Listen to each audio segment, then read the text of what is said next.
They say the skillet never cools on that ranch. But no one talks about the woman who stood over it barefoot, bruised, and boiling inside. Her name was May, and the first time she arrived, she looked like smoke-thin, gray-eyed, and vanishing. Hair pulled back in a loose bun, her dress soaked in rain and saddle sweat. She'd ridden 2 days straight with no more than a tin of flour and a name she wasn't sure she could trust. She didn't apply for the job. She just walked into the bunkhouse cookroom at dawn, lit the stove, and started making biscuits. The ranch hands were too hungry to ask questions, and the foreman, half drunk and chewing tobacco, just squinted at her and said, "If you can feed 'em, you can stay." That's how it began. But behind the steady hands flipping bacon, there were tremors. Her wrists bore yellowing bruises. Her left eye refused to open fully. She never looked anyone in the face longer than a second, and no one cared because the food was hot and the coffee was strong. She didn't speak much. Just yes, no, and your eggs are burning. At night, when the others laughed around the fire pit, she stayed back by the smokehouse, scrubbing pots until her nails bled, and when the bunkhouse fell silent and boots were pulled off for sleep, she knelt by her cot in the pantry, pressing a folded square of linen to her lips. No one saw it. No one knew that little cloth was all that remained of her past life, not until later, not until blood had been spilled on it. Her first morning on the ranch, a boy no older than 17 spilled a bowl of beans across the table. The hot stew splashed against his chest and he yelped. The others laughed, slapped the table, shouted names. But May didn't smile. She froze, completely still, staring at the mess as though it were molten lava. The foreman cursed. She whispered, "Sorry," and rushed forward to clean it. In her haste, the sleeve of her blouse rose above her elbow, revealing an angry welt, old, long, too deliberate to be an accident. It wasn't the last mark. Each day revealed a new line, a finger-shaped bruise behind her knee, a gash healing on her shoulder, a patch of skin too smooth, too pink, burned. The ranch hands noticed, but silence was easier than questions. One man tried. A wiry cowboy with a scar under his jaw said, "You all right, ma'am?" May didn't answer. She dropped the ladle into the stew and retreated. He never asked again. She had no horse of her own. She slept beside the potatoes. She took her coffee black and alone, and when thunder rolled across the plains, she flinched like a bullet had struck, but it wasn't just trauma she carried, it was warning. The third week, someone left a note on the barn door. 4 words, written in charcoal. "I know you're here." She burned it in the stove, but no one saw. But that night, she didn't sleep. She stood outside, barefoot in the frost, staring into the black prairie. The fire inside the kitchen still glowed orange through the window, but she didn't go back in. Not until the sky began to lighten. There was a curse in her silence, something that made the others uneasy. They stopped joking around her. They left their plates without speaking. They knew she had seen something. Maybe she had done something. And the cloth, the square linen cloth, she kept it in her apron pocket. Folded 4 times, yellowed at the edges. Sometimes, when no one was watching, she'd press it to her face and whisper words no one heard. Was it a prayer? A name, a goodbye no one asked? But they all felt it. That something had broken her, and something else had stitched her together barely. Until one morning she didn't come out. The stove remained cold, the coffee tin untouched, the eggs still in the crate. Cowboys murmured. Someone knocked on the pantry door. No answer. When they finally opened it, they found her sitting on the floor back against the wall, a skillet in her lap, the linen square clutched in both hands. Her lips were moving, but no sound came out. Her eyes met no one's. Until he stepped inside, mud still fresh on his boots, a limp in his walk, a man they barely noticed before. And when he crouched beside her and gently took the skillet from her lap, she looked up. Not at his face, but at his hands, because they were shaking. just like hers. The silence cracked. But it didn't break, not yet. His name was Jesse Cole. The others just called him Limp, not out of cruelty and just habit. He'd been kicked by a horse 2 winters ago, left hip shattered. The doc said he'd never ride again. But Jesse never listened to men who spoke in finalities. He rode anyway, slower than most, favoring his right side like a man guarding a secret, always quiet, always watching.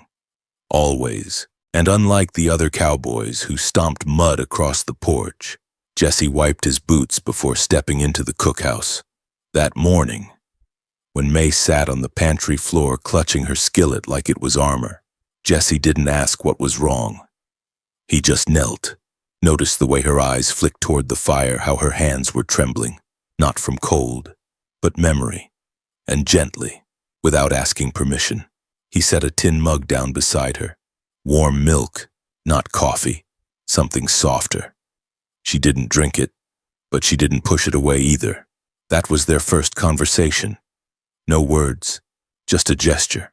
The next morning, he came in early before the others, before the foreman's whistle. She was lighting the stove with fingers blistered from yesterday's burn. He reached for the flint, wordlessly offered it. She hesitated, but then she took it. Their fingers touched for less than a second. But it was enough. From that day on, Jesse lingered, not in the way that made a woman shrink, in the way that gave her room to breathe. He never stood behind her. Always beside, never loud, never with a smirk. And when the other men laughed too hard or slammed their plates too firm, he'd glance their way just once.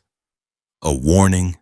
They learned. Silence began to grow around her, but this time it wasn't cruel and it was sacred.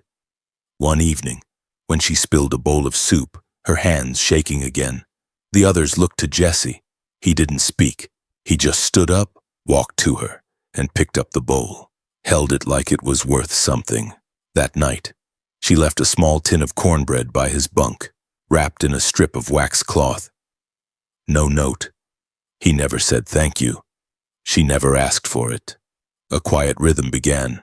In the kitchen, she started saving the best cuts of meat for the last plate, the one Jesse always took. In return, he left fresh kindling stacked at the kitchen door, even when it rained, when she bruised her hand trying to lift the water barrel. He moved it without a word, and when she left her apron hanging on the line and the wind tore it down, he was the one who folded it neatly and placed it on the hook. Little things, but they stitched a kind of safety.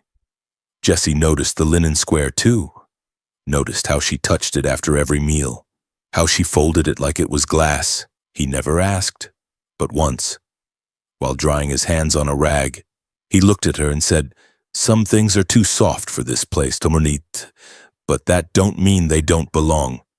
She didn't answer, but she turned her face toward him. Not away. That night, thunder returned, sharp, rolling cracks across the black sky. Most of the men slept through it. May did not. She stood at the window, linen square pressed to her chest. The wind blew dust under the doorframe. Then a sound. Boots. Slow. Careful. She turned, heart racing. But it wasn't him. It was Jesse. He didn't say anything. He just held out a blanket, wool, thick, smelling faintly of cedar, laid it across her shoulders like he was tucking in a child. Then he sat beside the hearth and waited. She didn't speak. But after a while, she brought him tea, weak and too sweet but warm. They sat until the thunder stopped. When she finally went to lie down, she paused at the pantry door, turned to him. Her voice was low, fragile. "Why are you kind to me?" He looked at the fire a long time. Then he said, "Because no one ever was. When I needed it, that was all." He limped off into the dark, but something stayed behind. The next morning, the skillet was already hot when Jesse arrived, and for the first time she smiled. Not wide, not long, but real. The ranch hands noticed, and though they never said it aloud, they watched Jesse differently now. Some mocked, some wondered, some warned him. Don't get involved. Jesse, the foreman muttered one night. She's got trouble written all over her. Jesse didn't answer. He just dipped a biscuit into his stew, looked out at the night, and said, "Then maybe I know how to read her." The frost clung to the windows that morning like it didn't want to let go. Inside the cookhouse, the air steamed with the scent of rising dough and firewood. May stood at the sink, sleeves rolled up, hands elbow deep in soapy water. Her breath fogged the glass with each exhale, and the linen square peeked from her apron pocket like it wanted to speak. The others had eaten and gone. Jesse stayed behind, not out of duty, but for the quiet. He didn't sit, didn't speak, just leaned against the counter, polishing a horseshoe with an old rag. Occasionally, he'd glance her way, noticing the tremble in her fingers, the way she winced when the hot water touched her wrists, the way she kept pressing her foot against the wall as if grounding herself. Then the scarf slipped. She didn't notice it at first, just a loose tug as she turned to reach for a dry towel. But Jesse saw it and paused. On the side of her neck, half revealed, was a jagged mark, a burn old but cruel in its shape, shaped like rope, twisted, inhuman. She caught his stare and froze. Then she reached up, fumbled the scarf back into place faster than her breath. "Don't," she whispered, voice cracking. But Jesse didn't move closer. He didn't ask. He simply placed the horseshoe down and walked to the sink, rolled up his sleeves, and dipped his hands in. Warm water spilled between them as they worked in silence, side by side, as if they'd done this 100 times before. May's movement slowed, not because of pain but caution. She had never shared space like this, never been this near without threat.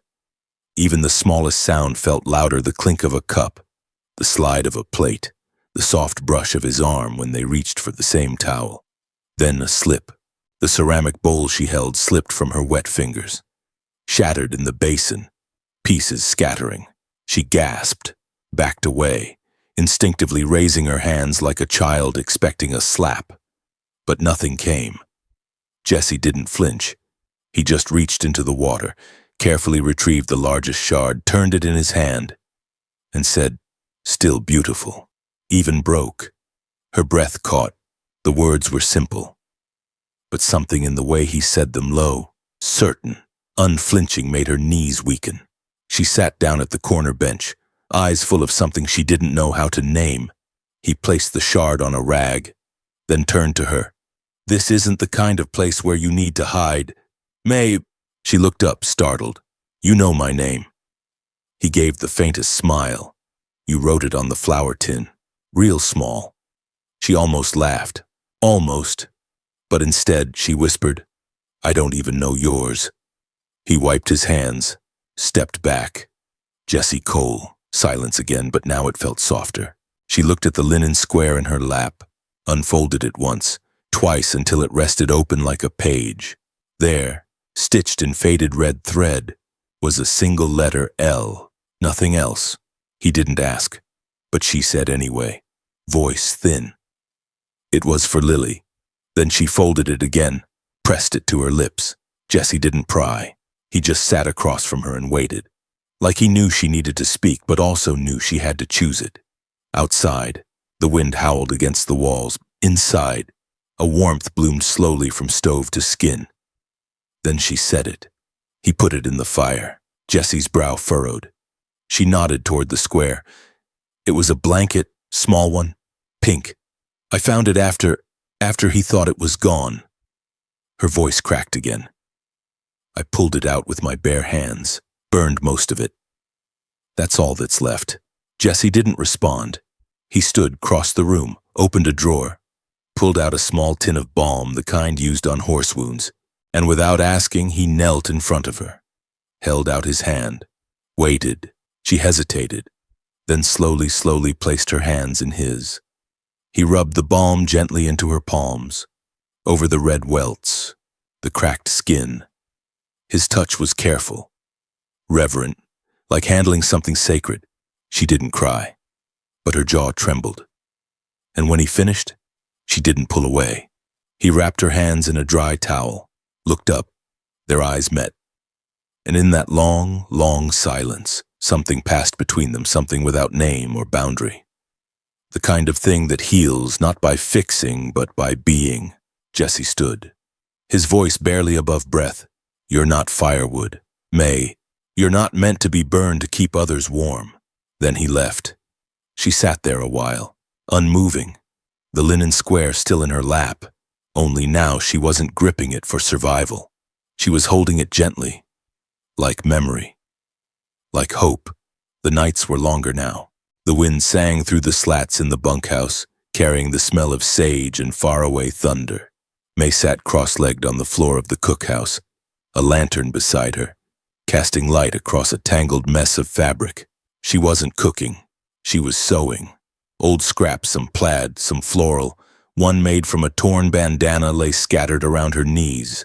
In her lap, the beginnings of a quilt began to take shape, but not the kind you find folded neatly at the end of a hotel bed. This one looked like history sewn together, edge by edge. Each patch had weight, not just in fabric, in memory. There was a piece from her sister's apron, faded blue, still smelling faintly of cinnamon. A brown corner from a flour sack back in Kansas. A triangle cut from the hem of a dress she wore on a day she'd rather forget. And in the very center, stitched delicately into a worn white square, was the linen piece. The L still showed, faint but proud, no longer folded in her pocket. Now it was part of something bigger. She didn't hear Jesse come in, but she knew it was him. The footsteps, the pause at the threshold, the soft inhale, like he was asking permission with his lungs. You sew, he asked gently, easing down to sit beside her.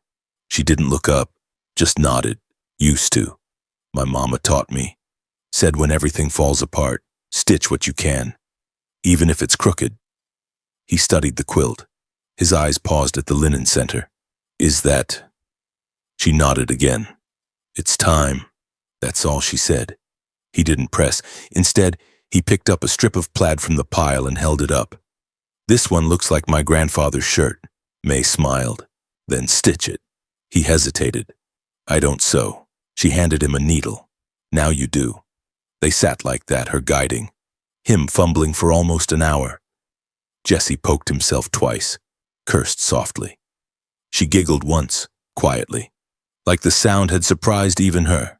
He looked at her, then not as the woman who flinched at shadows or stood barefoot over a skillet, but as someone who could teach a man how to hold a thread steady.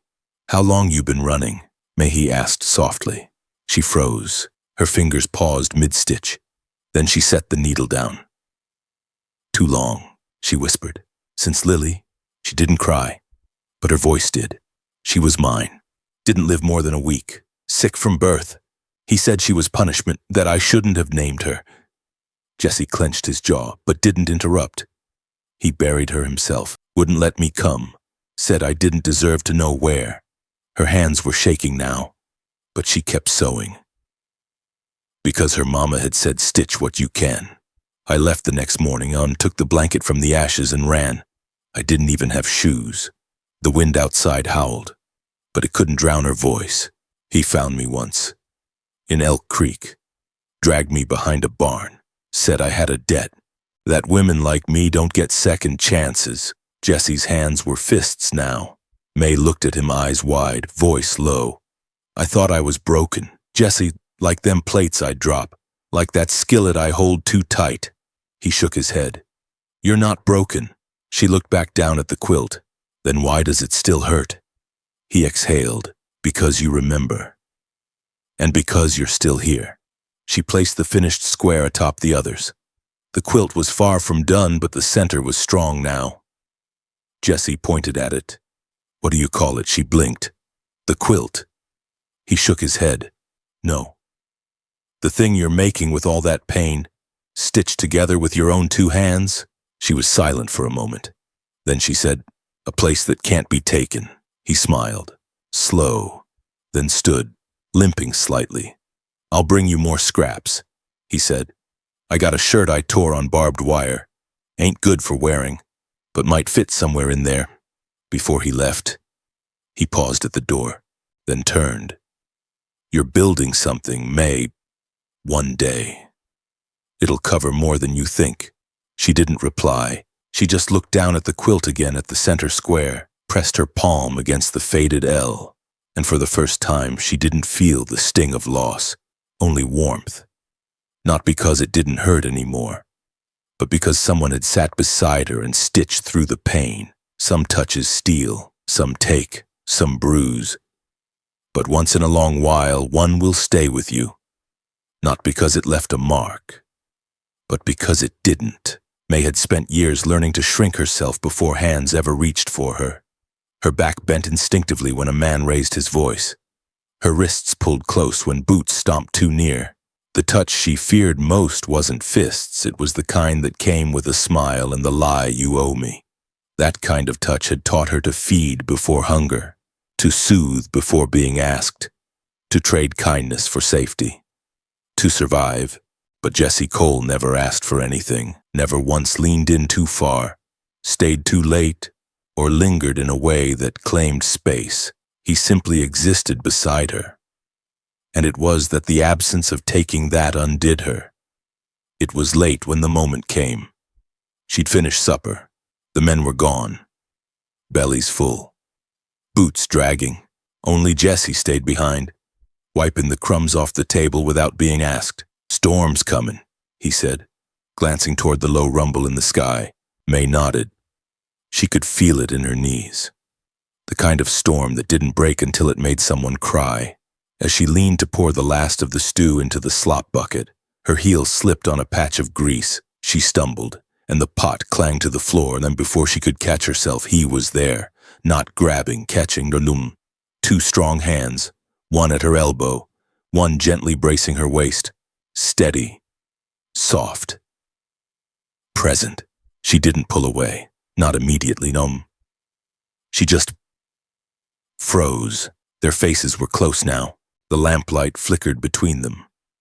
And for the first time in a long, brutal stretch of life, May didn't feel hunted. She felt held. He didn't speak, didn't lean in, didn't claim her stillness. He just looked at her like she was a human being. Like she mattered. She stepped back slowly. Eyes lowered. "I'm sorry," she whispered, for what he asked, sincerely confused. For being... She gestured helplessly to the stew on the floor, to herself, to the silence between them. Jesse knelt, scooped the pot upright, then stood. "You're not something to apologize for." May, that night, she found a tin mug left by her door, inside hot milk with a spoonful of honey and a single cedar sprig. No note, no name, but she knew who. It would have been easy for Jesse to move on, to take what softness she showed and ask for more. But he didn't. Days passed, and nothing changed except for the quilt growing larger, and the small acts of care left like breadcrumbs kindling, a sharpened knife, a mended glove, until the night she was cornered. It was the kind of night where the air went still, like even the wind held its breath. The other ranch hands were deep into whiskey and cards in the barn. May had stayed late, scrubbing the last of the dishes, apron stained, hair falling loose. She heard the door open, didn't turn, assumed it was Jesse, but the voice that followed wasn't his. Well, alone at last. Clyde, big red-faced, always staring. He reeked of sweat and cheap tobacco. You know, he slurred, stepping in. A woman who smiles that much's gotta be hiding something. She backed up. He advanced. "You think you're better'n the rest of us just 'cause Jesse looks at you like you're something." He laughed. "Trust me. He ain't the only one looking." She reached for the rolling pin, but his hand got there first. He pinned her against the counter, breath hot on her cheek. "You gonna scream," he hissed. "No one's listening." And that's when Jesse appeared. Not with words, not with warnings, just force. He dragged Clyde off her like he was made of straw, slammed him into the wall so hard the boards shook, then stepped back, not for fear, but control. His voice was quiet, almost calm. "Touch her again, and I'll bury you where even God won't find your bones." No one moved. Even Clyde didn't breathe. And then Jesse turned. He didn't reach for May. didn't ask if she was all right. He just looked into her eyes and said, "You still got that rolling pin?" She blinked, then laughed. It broke from her lips like a dam cracking. He handed it to her, still warm from her grip, and for the first time, her fingers closed around something not out of fear but choice. That night, she sat on the steps outside the cookhouse, quilt wrapped around her shoulders, eyes scanning the stars. Jesse joined her, handed her a tin cup. She didn't flinch, didn't shrink. She leaned into his shoulder. Just a little. And in the stillness, as coyotes howled in the distance, she whispered the words that stayed with him the rest of his life. "You know what's strange? I ain't afraid of hands anymore. Just the ones that don't know how to hold without taking. Secrets grow like roots quiet, deep, and far beneath the dirt you thought you knew." May had hers, but so did Jesse, and his was about to rise. The storm that broke over the plains that spring wasn't one of thunder or rain. It wore spurs and a six-gun, and it walked with the false swagger of a man who thought the past could be outrun. It was him, Reed Mercer, the one May ran from, the one who said her bruises were discipline, the one who buried Lily like a secret and burned the cradle out of spite. He rode into camp like a man selling good news, hair slicked back, boots polished, smile as fake as snake oil. "Looking for work," he said. The foreman didn't ask questions, he rarely did. Ranches needed hands, not history. May saw him from the kitchen window. Dropped the dish she was drying, it shattered. So did she. She didn't scream. She folded, backed into the pantry, sat on the floor, knees to chest, clutching the quilt like it could shield her.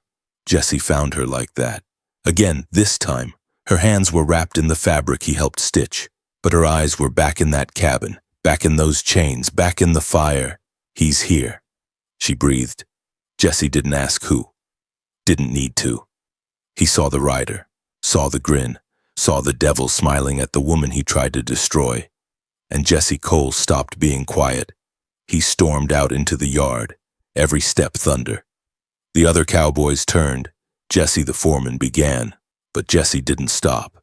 He walked straight up to Reed, eyes sharp, jaw locked. "Take your horse. Ride out." Reed squinted. "Well, now, don't think I caught your name, partner. You don't need it." Reed dismounted, slow, cocked his head. "You are new protector." "That's cute." Jesse's voice dropped. "I'm not her protector, Anon, I'm her witness, which makes me your judge." Reed smirked, then punched. It landed. Jesse staggered. The limp in his leg flared with agony, but he didn't fall. Instead, he reached into his coat, pulled out something the others had never seen. A long rifle, polished, hand-carved, and tied to its barrel, fluttering like a flag, was the linen square. The L was still visible, but beside it, new stitching had been added. No one spoke. The wind caught the cloth just right. It danced like a white flame, too soft for a battlefield but undeniable. Even Reed faltered. "Now hold on," he said, palms slightly raised. "I didn't come to start no trouble. Just a man looking to make peace." New start. May stepped from the cookhouse. She didn't run this time. She walked, quilt around her shoulders. Apron still on, hair wild from panic but chin lifted. Every man in that yard turned, not toward Reed, toward her. She stopped beside Jesse, put a hand on his rifle. Lowered it. "I'll do this," she whispered. Jesse didn't like it, but he trusted her. She stepped toward Reed, alone now. Each pace heavy, like walking through mud laced with memory. "You buried her without a name," she said. "She cried for 7 days, and I wasn't allowed to hold her." Reed blinked, still tried to smile. "You don't look like a woman who wants to hold a baby now." The slap cracked across the plains. Not hard, but sharp. The kind of slap that says you don't own this story anymore. Reed staggered back. May didn't flinch. "You think I ran because I was weak?" she asked. "No, I ran because I remembered who I was." Then, for the first time in public, she said it. "I'm not May Mercer anymore. I'm May Cole. A gasp swept the yard. Jessie limped to her side, rifle lowered now, the cloth still waved. The foreman stepped forward. You married? No, Jessie said. Not yet. He looked at May, eyes soft. But I'm done pretending I'm just another ranch hand. Then he turned to the others. My name is Jesse Cole, son of Henry Cole, the man who owns every acre of this land. Mouths dropped open. Even the wind seemed to stop. I came to learn it quiet, Jesse continued. Earn it like the rest of you, not inherit it like a spoiled prince. He looked back at May. But there are things I won't inherit: fear, silence, cowardice, and I won't let this man stand here 1 second longer. He looked at Reed again. You're trespassing. Reed's face twisted. But even he knew this wasn't a fight he could win. He turned, spat, mounted.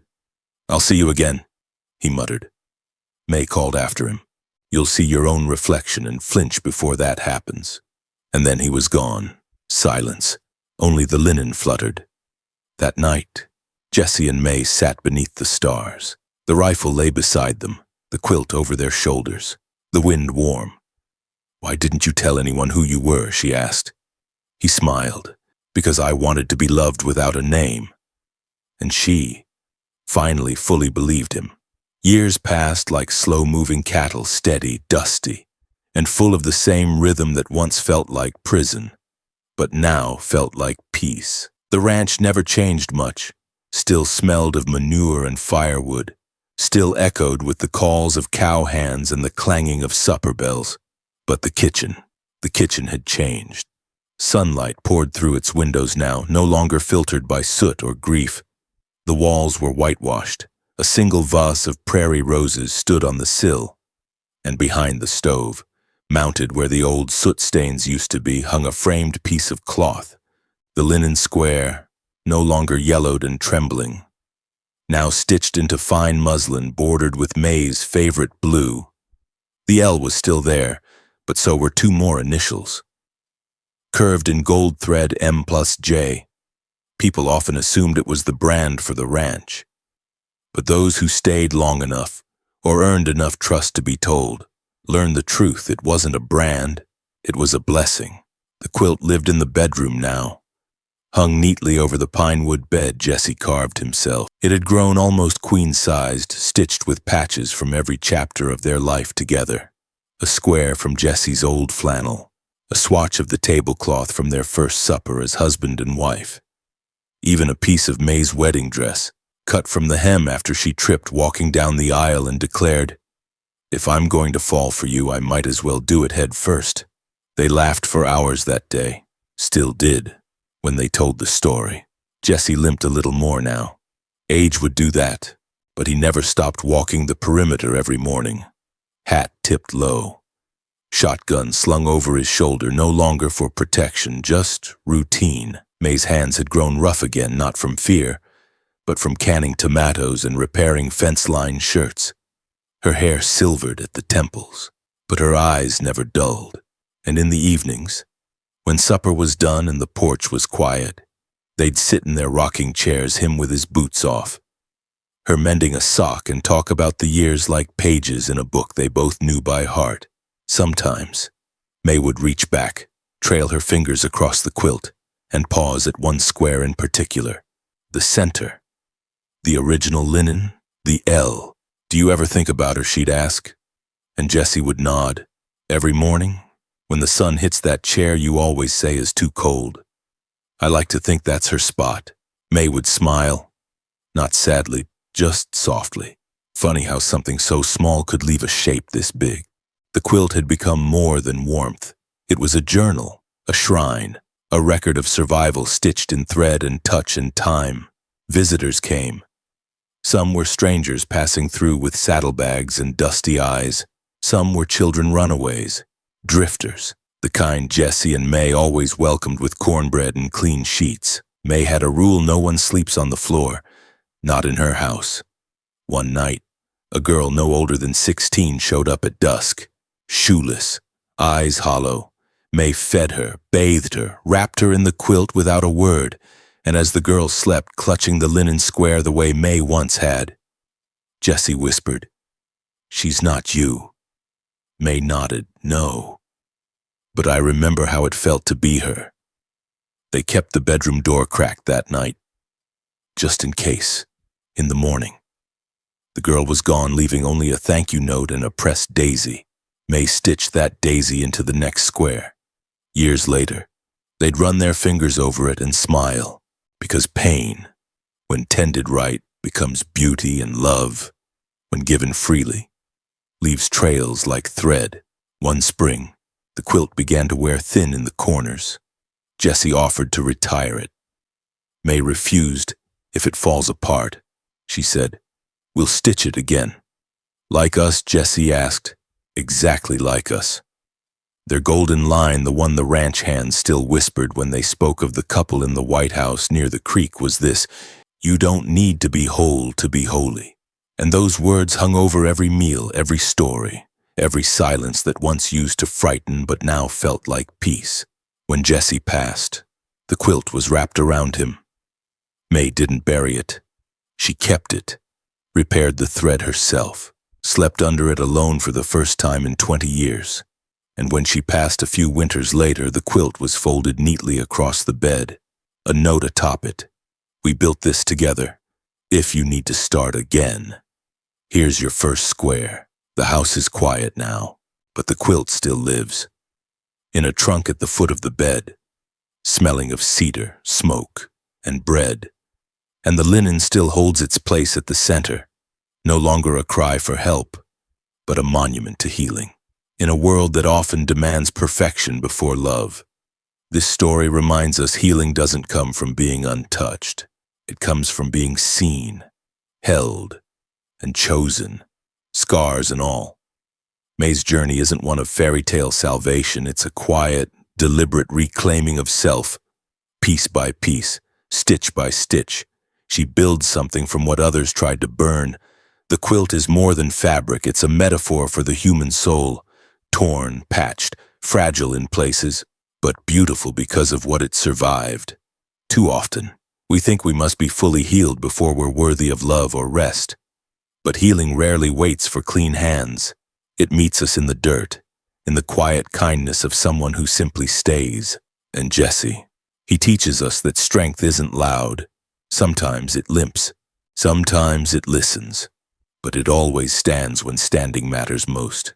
The deeper truth is this: wholeness is not a requirement for worthiness. If your heart is patched together, held by a thread, remember you don't need to be whole to be holy. You just need to keep stitching. And maybe, just maybe, someone will sit beside you and pick up the needle too.